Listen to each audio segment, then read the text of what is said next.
What's up guys, welcome back for another Yugioh Pro Duel video. Extra deck Monarchs from Master Duel 2020, so starting April 1st with the current TCG ban list, right? So we probably are getting like one ban list, our new TCG ban list next week probably, and definitely one before the new Master Duel 2020 hitting the scene. Reason why is Pantheism, right? I mean, OCG has this deck at full power and it's not really doing anything over there, so we might get Pantheism back as well. So this is extra deck Monarchs. It has been quite a while, but you know, with Master Duel 5, Ultimaya Tzolkin, good old school extra deck Monarchs, sadly no Brilliant Fusion engine. The Quick Draw engine, I'm not really a huge fan of that, but it could have a place being an extra tuner on the field for Tzolkin, right? Only one Tzolkin answer are out in the extra deck, being Crystal Wings, since it's quite packed.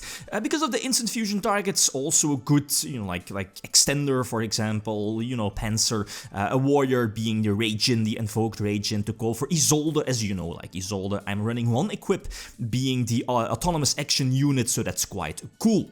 The deck can definitely go first, go second, preferably going first, and that's where one of the, it's not really a new card, but one of the Gizmek cards, being the Gizmek level 5, the Yatta, that potentially could give you the extra tribute summon. It has been going in and out, it's also level 5 by the way, but let's say if your opponent has Impermanence or Ash Blossom on your idea, or maybe Eidos, right, then in most cases your turn is over, unless of course you're having the double tribute summon, in case of your Gizmek Yatta. Level 5, the light one if I'm not mistaken. So that could be good, but well, it's an iffy one. It has been going in and out. Like in theory, the card is it sounds much better than it actually feels, but it definitely needs more testing. So yeah, I definitely, well, with, you know, the extra variant of the deck, I definitely like the Isolde engine, I guess, can I call it an engine? And that's why I prefer Red Layer over, let's say, Link Slayer. I believe that's the name, the guy, level 5 that pops like spells and traps from your opponent, because that's not a warrior, while your Red Layer is a warrior, and it also, well, Red Layer on the other hand also has that built-in tribute summon well, tribute faller mechanic, right? It can fetch another Red Layer from the graveyard, so and you know, those small things add some well, kind of prefer Red Layer over other stuff. Double instant fusion, I definitely like it. I mean, if you're running the extra deck variant, it should be somewhat of a staple card. 2 might be a bit too much, 1 might seem fine in the main deck, right? But then again, yes, powerful extra deck monsters like 1000 Eyes to Strict, Millennium Eyes, Panzer, Dragon I believe the name is, going for those rank 5 exceed plays like Blades, you know, that's very strong. Not to forget that Theseus is still, you know, an option, and Theseus with your Prime Monarch, your trap card, is an easy Tzolkin, so instant fusion is definitely an underdog card, I feel. Then again, the deck still struggles. The deck definitely still struggles, let's say, going second at your opponent, having some form of multiple negations, and it's very hard for this deck to combat that. So Twin Twister Twin Twisters is definitely a staple card going in game 2 and 3, if you're not main decking it, that is. Madolches are becoming quite scary with their new, well, like Madolche Infernity Barrier, I guess? Can I call it like an Infernity Barrier? So the deck is quite scary, right? Especially because it's able to surge it, especially going first. With their standard combo, that is. So going first, this is definitely a good opening hand. A 1-for-1 might seem a strange play. Options I had here are, of course, yeah, Foolish Burial for Erebus, for Erebus, and then, you know, like Foolish or on Idea to get back Pantheism. So definitely a lot of options, but eventually up to set up both Idea and Eidos for next turn for the double tribute summon because of return. And, you know, like searching Aether, but you know, there might, maybe not, I need to think this again thoroughly, but there were definitely other plays. I believe Stormfort Aether was definitely also one, if it wasn't for Impermanence, that is. But yeah, that's how it is, right? It's not going to matter too much, especially because of Idea Eidos in the graveyard, and I thought the return search as well, but again, Aether, at least again I hoped that the Aether, special summon off of Aether would just get bounced back, but that's not the case. But this is extra deck Monarchs, it's not fully focused or leaning on those tribute summons like Domain Monarchs. That's why, you know, extra deck Monarchs do have more plays outside of the regular tribute summon. Then again, if I would go to a tournament, current in like the current format with one pantheism, I would still prefer Domain because, well, it's Domain, right? I mean, I don't need to explain Domain. Block your opponent from the extra deck, very easy to set up, if you know what I mean. Has the same weaknesses as extra deck Monarchs, but again, it's just easy to play. Just block your opponent from the extra deck, and depending on the formats, depending on, there are many decks that are using their extra deck, depending if true Draco is going to be big, because that's a problem. Draco is like an instant loss for this deck for the most obvious reasons. But yeah, as I don't think I've mentioned it before, but as you saw in the main profile, is that I'm only running double prime, the trap cards. I mean, especially with only one pantheism, the card. I mean, if you're opening your trap card, your prime monarch, with only one pantheism, the card is such a brick. But yeah, let's say if Konami is going to give back us that at least 2 or 3 pantheism, then prime monarch is definitely a 3-off staple, especially in the extra deck build, where you definitely want to have at least 2 in the graveyard, and of course the third one to replenish your engine, your monarch spell and traps.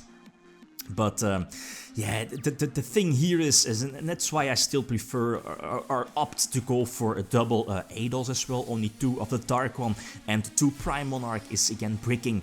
Like opening with multiple Vassals or the Prime is not really good, right? Especially with, again, only one Pantheism. So yeah, Shaddolls, new Shaddolls structure deck. This is an okay matchup for the most obvious reasons. I'm not really focused on my extra deck. It's just a nifty addition. If I well, need to go for it, I'll definitely go for it. But never give Shaddolls the opportunity to get a free Shadoll fusion off, right? So going for Erebus, indeed, I do keep the Stormfort here because of Aether, indeed.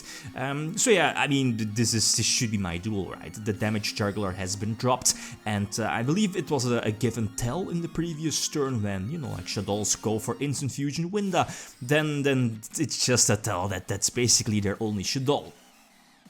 Anyway, the construct finally hits the field, but yeah, again, it's like Shaddolls, you know, Stormfort Aether just is like a nuke to the deck. It's not true. It's not like all other decks like Salamangreats or whatever that or Orcus that can definitely play around Stormfort Aether. So getting the Prime Monarch on the field, I think I have an extra deck play ready since I should be able to go for a game.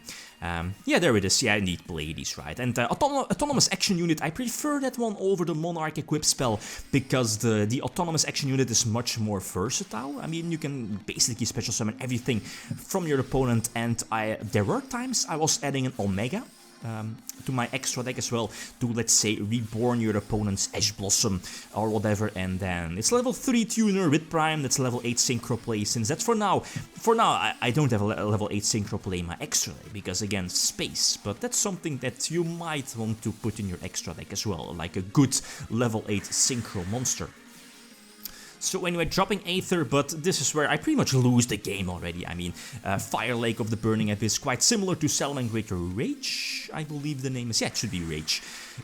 Immediately losing 2 cards, and this field is okay. No extra deck summon though, but yeah, what can I do? Even though I have Stormfort Aether ready, I can't really do anything. Again, I have to wait to the main phase where the opponent has the priority to act, and then, you know, like using Sunlight Wolf, getting back, and that's, you know, the huge problem here, I guess. But I don't think it would have mattered because of the what is it called? The Monster Reborn Soul Charge for Salamangreats, again giving the opportunity to go for Mirage Stelio, going for Falco as well, potentially getting back the Rage from the graveyard. And Rage with Heatleo, with the Reincarnated Link Summon being at 3 it's so brutal, too brutal here for this deck to handle.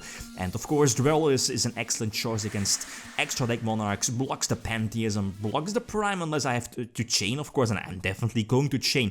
But yeah, that's where you get basically giving your opponent the extra pops for a Rage in the end. So this is currently the main deck. I think I explained all my choices.